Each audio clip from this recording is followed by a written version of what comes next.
Hello बच्चों, अब हम करें question number 17। Fill in the blanks. First part, two line segment are congruent if they are.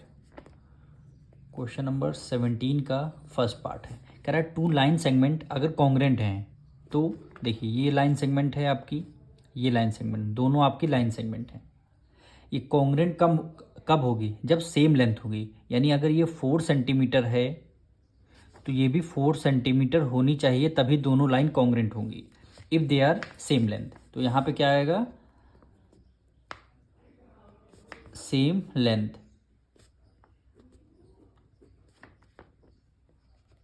Same length. अब second part में आते हैं, two angle are congruent if they are. अगर दो एंगल, एक एंगल आपका ये है, एक एंगल आपका ये है, ये एंगल हमने इसको 40 डिग्री लेट किया हुआ है और ये भी आपका 40 डिग्री।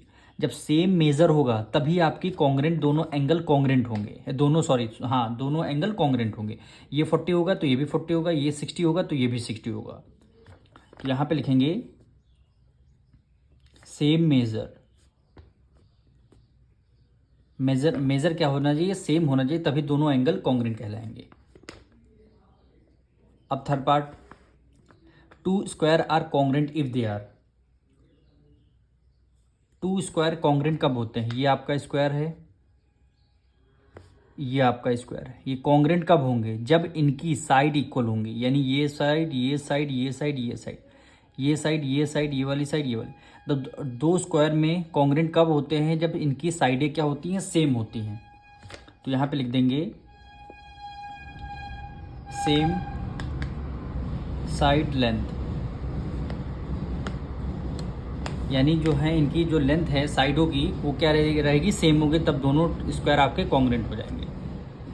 अब इसका फोर्थ पार्ट क्या गिवन है? Two circle are congruent. एक सर्कल आपका ये है, एक सर्कल आपका ये है।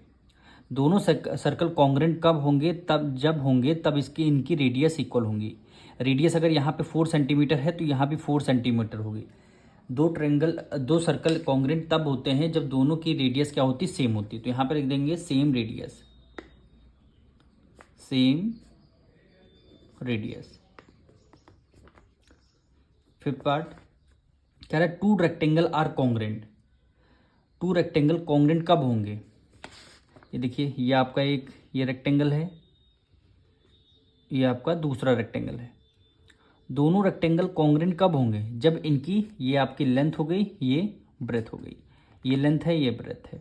जब लेंथ और ब्रेथ दोनों रेक्टेंगल की सेम होंगी तभी दोनों रेक्टेंगल क्या होंगे? कॉन्ग्रेंट होंगे। यानी अगर ये लेंथ यहाँ 4 सेंटीमीटर तो इस रेक्टेंगल की भी लेंथ 4 सेंटीमीटर होनी चाहिए। ये ब्रेथ 2 सेंटीमीटर है तो इस ब्रेथ यहाँ भी 2 सेंटीमीटर होनी चाहिए। तो लिखेंगे same length and breath.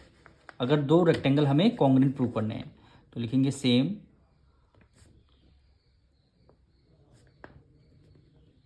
Length and breadth. Same length and breadth. अब इसका 6 part, two triangle are congruent if they are. अगर ये एक ट्रेंगल, एक ये है, एक ये ट्रेंगल है, दोनों ट्रेंगल अगर कॉन्ग्रेंट प्रूव करने हैं तो उनके क्या करेंगे? सारे पार्ट्स हमें इक्वल करने होंगे। तो यहाँ पे लिख देंगे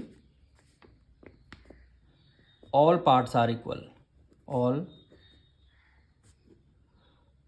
पार्ट्स आर इक्वल। सारे पार्ट्स क्या होने चाहिए? इक्वल। अब मिलेंगे नेक्स्ट वीडियो में।